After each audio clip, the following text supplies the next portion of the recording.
Baiklah, Assalamualaikum warahmatullahi wabarakatuh. Kembali lagi di channel Guru Obat 21 Media Informasi dan Edukasi untuk para guru dan pelajar Indonesia.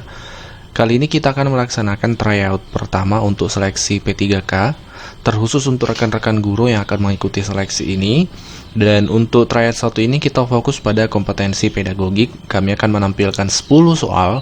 Kemudian setiap soal diberi durasi 10 detik untuk menjawab soal tersebut. Ini adalah untuk teman-teman menguji kemampuan dalam mengerjakan soal-soal P3K, setidaknya sebagai bahan pembelajaran. Baik, kita langsung ke soal pertama. Mengapa peranan guru begitu penting dalam pembelajaran? A. Perilaku guru sebagai panutan digugu dan ditiru. B. Guru sebagai sumber ilmu. C. Keputusan tindakan memerlukan jenis dan kreativitas belajar siswa. D. Tanpa guru proses belajar siswa terganggu. Silakan Bapak Ibu, waktunya 10 detik untuk menjawab soal ini.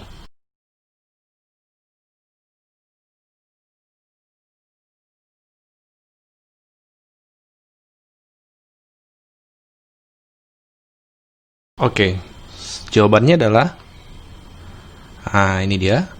Berwarna pink, perilaku guru sebagai panutan digugu dan ditiru.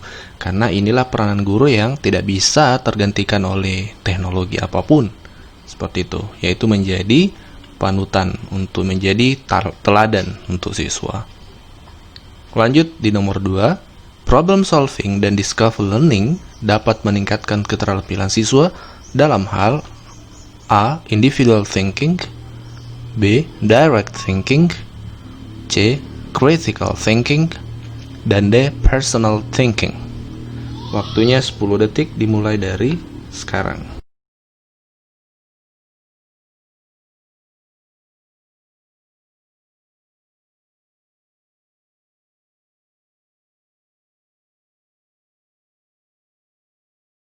Oke, jawabannya adalah critical thinking, karena inilah yang dibangun dalam problem solving dan discover learning dari 4C, komunikatif, kreatif, kolaboratif, dan terakhir adalah critical thinking. Oke, kita lanjut ke soal nomor 3. Prinsip cooperative learning kecuali A. Kerjasama mencapai tujuan, B. Kemampuan kerja individu, C. Saling interaksi, D. Saling tergantung tapi saling memberi. 10 detik dimulai dari sekarang.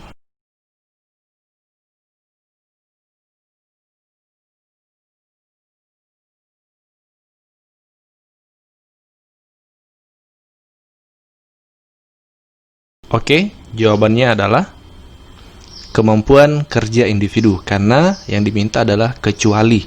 Sementara cooperative learning itu adalah pembelajaran yang memfokuskan pada kerjasama siswa. Nah, seperti itu. Ketika kerja individu, maka itu tidak kooperatif lagi, seperti itu.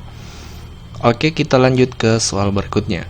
Memilih media mempertimbangkan A. Kesesuaian media dengan tujuan, materi, dan perkembangan siswa. B. Kecanggihan media. C. Kesesuaian media dengan paradigma pembelajaran. D. Kelengkapan dan kualitas media. 10 detik mulai dari sekarang.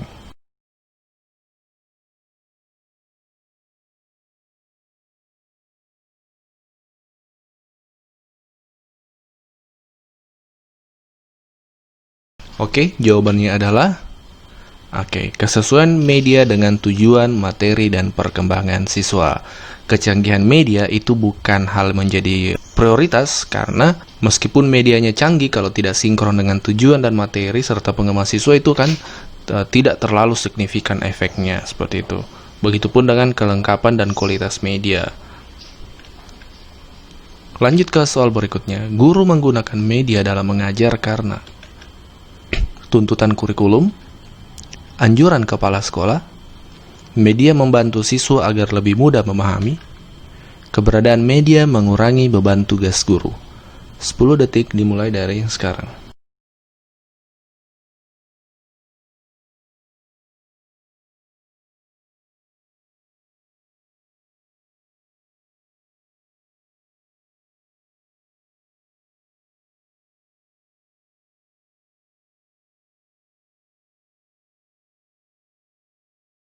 Oke, Jawabannya adalah media membantu siswa agar lebih mudah memahami. Ya. Sebentar kita akan bahas lebih lanjut ya. Kita kupas satu persatu jawabannya sama-sama. Lanjut, hasil kegiatan berikut yang paling tepat diukur dengan non-tes adalah A. Kemampuan siswa memahami materi. B. Keaktifan siswa belajar di kelas. C. Keaktifan siswa menulis karangan. D. Keterampilan siswa menulis paparan atau cerita. 10 detik dimulai dari sekarang.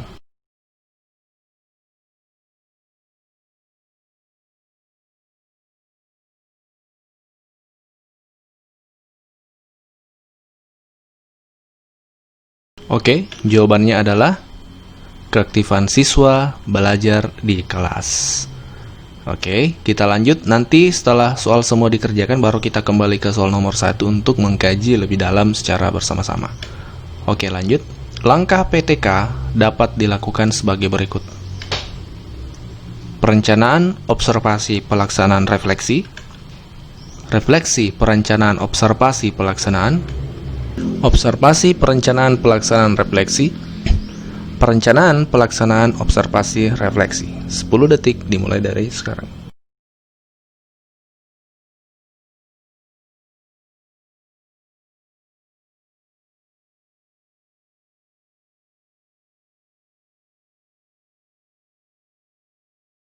Oke, jawabannya adalah perencanaan, pelaksanaan, observasi, dan refleksi. Itu adalah urutan yang tepat ketika kita melakukan penelitian tindakan kelas.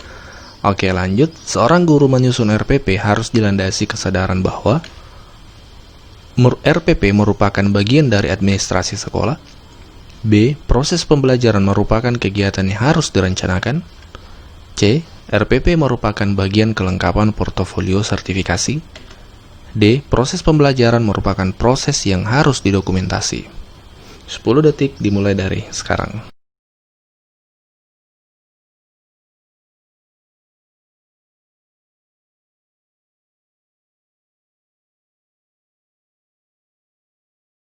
Baik, jawabannya adalah proses pembelajaran merupakan kegiatan yang harus direncanakan. Kita lanjut. Seorang guru berencana membeli dan membaca buku tentang asesmen pembelajaran. Rencana tersebut menunjukkan keinginan guru untuk mengembangkan ciri, kompetensi pedagogik, kompetensi sosial, kompetensi kepribadian, kompetensi profesional. 10 detik dari sekarang.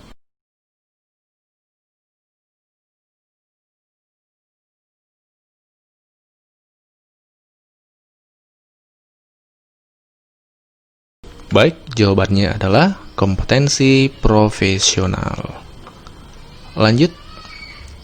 Keinginan dan usaha untuk tidak terlambat datang ke sekolah merupakan ranah kompetensi sosial, kompetensi kepribadian, kompetensi profesional, kompetensi pedagogik. 10 detik dari sekarang.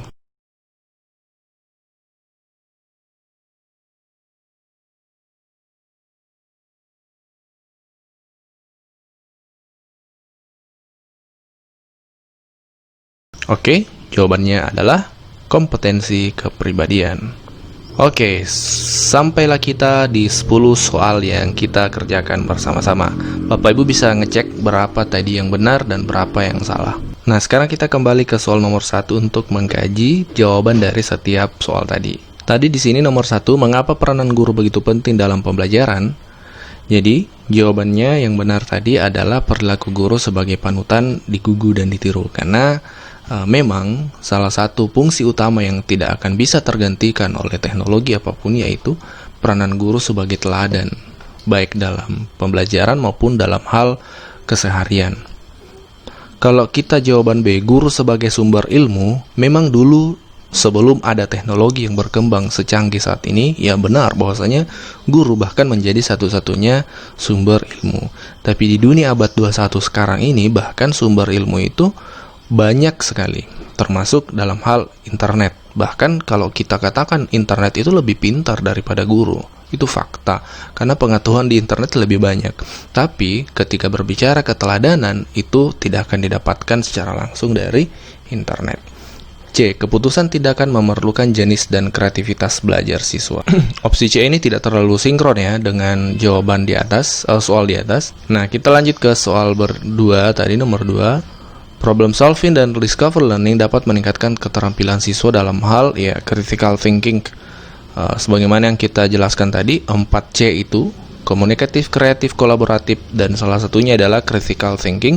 Ini memang target dari dua model pembelajaran ini, salah satu target dalam dua model pembelajaran ini. Soal selanjutnya, prinsip cooperative learning kecuali ya, jadi jawabannya adalah kemampuan kerja individu, karena yang diminta adalah kecualinya. Nah, cooperative learning itu menitik beratkan kepada kerjasama, sementara kalau berbicara individu itu berbanding terbalik dengan kerjasama. Lanjut, memilih media mempertimbangkan. Nah, tadi jawabannya di sini kesesuaian media dengan tujuan. Karena memang kalau misalnya kita pilih kecanggihan media, bagaimanapun kan canggihnya media pembelajaran tersebut, ketika tidak sinkron dengan tujuan dan materi serta perkembangan siswa, itu tidak akan signifikan dampaknya. Begitupun kalau kualitas media atau kelengkapan media. Dan kalau begini, ketika kita memilih jawaban D ini, maka daerah-daerah terpencil tidak bisa menggunakan media dong kalau begitu, karena kelengkapannya kurang. Tidak. Jawabannya tidak ya, karena media itu tidak selamanya harus yang berkualitas ataupun lengkap. Tergantung kita guru bagaimana memanfaatkan media itu. Meskipun lengkap, tapi kalau kita tidak kreatif menyinkronkan dengan tujuan, materi, dan perkembangan siswa, itu tidak akan signifikan. Nah, di sini guru menggunakan media dalam mengajar karena media membantu siswa agar lebih mudah memahami. Jangan karena tuntutan kurikulum, jangan karena anjuran kepala sekolah, jangan karena keberadaan media mengurangi beban tugas guru. Dengan kata lain, kita sekedar memberikan media kepada siswa, kemudian kita meninggalkannya belajar sendiri. Itu keliru. Hasil kegiatan berikut yang paling tepat diukur dengan non-tes adalah, ya jawabannya adalah keaktifan siswa belajar di kelas, karena ini lebih cocoknya dengan pengamatan atau observasi. Kemudian ini langkah-langkah PTK. Ini menjawabnya, kuncinya sebenarnya selalu berawal dari perencanaan. PTK itu selalu berawal dari perencanaan. Nah, yang ada adalah A dengan D otomatis, C dengan D sudah pasti salah. Nah, kalau kita lihat A, perencanaan, observasi, pelaksanaan, refleksi, ini terbalik sih sebenarnya di sini. Harusnya perencanaan dulu, baru dilaksanakan, baru kita amati, baru kita nilai. Jadi jawabannya adalah D. Seorang guru menyusun RPP harus dilandasi kesadaran bahwa, ya jawabannya adalah proses pembelajaran merupakan kegiatan yang harus direncanakan. Ya, pembelajaran itu harus memang direncanakan, mulai dari materinya apa, kemudian penilaiannya bagaimana, seperti itu. Tidak bisa hanya sekedar jadi administrasi sekolah yang kita buat kemudian disimpan seperti itu. Ataupun kelengkapan sertifikasi, berarti yang tidak sertifikasi tidak perlu RPP, seperti itu. Kemudian D, opsi pembelajaran merupakan proses yang harus didokumentasikan, jangan sekedar jadi bahan dokumentasi. Ini seorang guru yang membeli dan membaca buku itu memang arahnya ke profesional ya, meningkatkan profesionalisme. Keinginan dan usaha tidak terlambat datang ke sekolah itu memang ranah kepribadian. Oke, demikianlah untuk tryout pertama hari ini. Semoga bisa memberikan gambaran dan pemahaman baru kepada teman-teman semua. Insyaallah selanjutnya kita akan lanjut dengan tryout kedua. Pantau terus channel ini, tekan subscribe dan lonceng notifikasi agar ketika ada tryout kedua Bapak Ibu langsung mengetahuinya dan bisa latihan lagi. Oke, terima kasih dan assalamualaikum warahmatullahi wabarakatuh.